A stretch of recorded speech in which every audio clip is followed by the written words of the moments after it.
Bigarren etapa, lidergoa galduta, baina irakutsi duzu sendo zabiltzala. Pena ihesaldiak abantaila nahikoa zuela eta Aitor oso indartsu zegoela.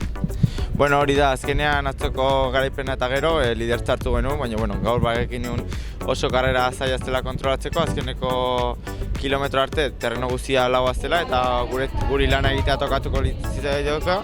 Taldea kristolan egin du, baina azkenean ihesaldia ezin dugu, aldugun monetan kontrolatu dugu azken igoera arte, azkenean igoera arte ni erasoa jo ditut, sensazio honekin eta azkenekan bigarren postua lortu dut.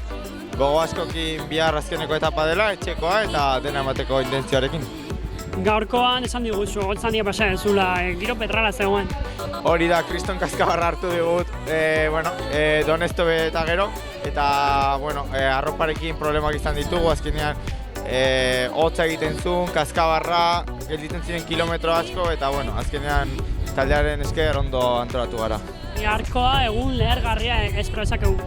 Hori da, bihar ni uste sailkapena buelta bat emango dugula, espero gure aldera erortzea eta guk seguro dena emango dugula hori lortzeko.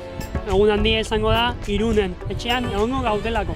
Hori da, azkenean bihar etxeko beste etapa bat izango da eta dena emateko gogo askokin. Zorionak. Mila esker.